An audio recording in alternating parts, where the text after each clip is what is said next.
ಇಲ್ಲಿ ಜಿಲ್ಲಾ ಕೇಂದ್ರ ಈಗ 14 ವರ್ಷ ಗಚ್ಚಿರು ಕೂಡ ಇಲ್ಲಿವರೆಗೆ ಇನ್ನು 8 ಎಕ್ಸ್‌ಪ್ರೆಸ್ ಗಾಡಿ ನಿಲ್ಲದಿರತಕ್ಕಂಥದ್ದು ದುರದೃಷ್ಟಕರ. ಇಲ್ಲಿ ಸಾಕಷ್ಟು ಜನ ಪ್ರಯಾಣಿಕರೇನ ದಿನನಿತ್ಯ ಗಾಡಿ ಎಷ್ಟೇ ಗಾಡಿ ಆಗ್ತಾವಲ್ಲ ಎಲ್ಲ ಗಾಡಿ ಫುಲ್ ಆಗಿ ಹೋಗಿದ್ರು ಕೂಡ ಇವ್ರಿಗೆ ಕಣ್ಣಿಗೆ ಕಾಣಕ್ಕಲ್ಲ. ಕೊರೋನಾದಲ್ಲಿ ಬಂದಾಗಿರ್ತಕ್ಕಂಥ ಇಂಟರ್ಸಿಟಿ ಯಾಕೆ ಚಾಲೂ ಮಾಡಿಲ್ಲ ಅಂತಕ್ಕಂಥದ್ದು ನನ್ನ ಪ್ರಶ್ನೆ. ಈಗ ಒಂದೇ ಭಾರತ್ ನಿಲ್ಲಿಸಿದ್ರೆ ಸಮಸ್ಯೆ ಬಗೆಹರೋದಿಲ್ಲ. ಅದು ಸಾರ್ವಜನಿಕರು ಅದಕ್ಕೆ ಎಷ್ಟು ಜನ ಹೋಗ್ತಾರೆ ಎಷ್ಟಿಲ್ಲ ಅಂತ ಇನ್ನು 2 ದಿವಸನೇ ಗೊತ್ತಾಗ್ತದೆ.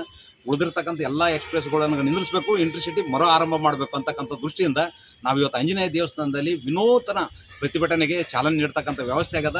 ಇದಕ್ಕೆ ಮಾಡಲಿಲ್ಲ ಅಂದರೆ ಮುಂದಿನ ದಿವಸದಲ್ಲಿ ಹಂತವಾಗಿ ಹೋರಾಟ ಮಾಡಿ ಸುಮಾರು 5,000 to 10,000 ಜನ ಸೇರಿಸಿ ರೈಲ್ವೆ ಟ್ರ್ಯಾಕ್ ಬಂದ್ ಮಾಡಿ ಪ್ರತಿಭಟನೆ ಮಾಡಬೇಕಾಗ್ತದೆ ಅಂತಕ್ಕಂಥದ್ದು.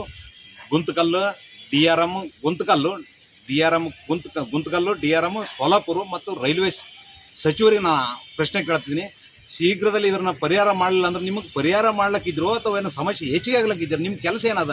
ಇದನ್ನ ಸಮಸ್ಯೆ ಪರಿಹಾರ ಮಾಡೋದನ್ನು ಬಿಟ್ಟು ಕೇಸಿ ಈ ಸಮಸ್ಯೆನ ದಿನ ಹೆಚ್ಚಾಗ್ಲತ್ತೆ. ಯಾಕಂದ್ರೆ ಇಂಟರ್ಸಿಟಿ ಚಾಲುವಾಗಿರಲಾರದ ಕಾರಣ ಇವತ್ತಿನ ದಿವಸ ಸಾಕಷ್ಟು ಜನ ಎಕ್ಸ್‌ಪ್ರೆಸ್ ಗಾಡಿಗಳಲ್ಲಿ ರೈಲ್ವೆ ರಿಸರ್ವೇಷನ್ ಬೋಗಿಯಲ್ಲಿ ಏರಿಕೆಸಿ ಹೋಗ್ತಕ್ಕಂಥ ಪರಿಸ್ಥಿತಿ ಅದ. ನಿಮ್ಮ ಕಣ್ಣಿಗೆ ಕಾಣವಲ್ಲ.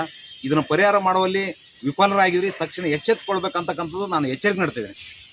ನಮ್ಮ ಇವತ್ತಿನ ಆಂಜನೇಯ ದೇವಸ್ಥಾನದಲ್ಲಿ ವಿಶೇಷ ಪೂಜೆ ಸಲ್ಲಿಸಿ ಯಾದಗಿರಿ ಜನತೆಗೆ ಬಹಳ ಅನುಕೂಲವಂತವಾದ ಗಾಡಿಗಳು ಕಣ್ಣ ಮುಂದೆ ಹಾದು ಹೋದರೂ ಕೂಡ ನಿಲ್ತಾ ಇಲ್ಲ. ಅವರು ಈಗೇನು ಪ್ರತಿಭಟನೆಗೆ ಒಂದು ವಿಶೇಷ ಪೂಜೆ ಸಲ್ಲಿಸಿರಲ್ಲ, ಅವ್ರಿಗೆ ಎಲ್ಲ ನಮ್ಮ ಸಮಾಜದವರು ಮತ್ತು ಎಲ್ಲರೂ ಸೇರಿ ಕೈ ಜೋಡಿಸೋಣ.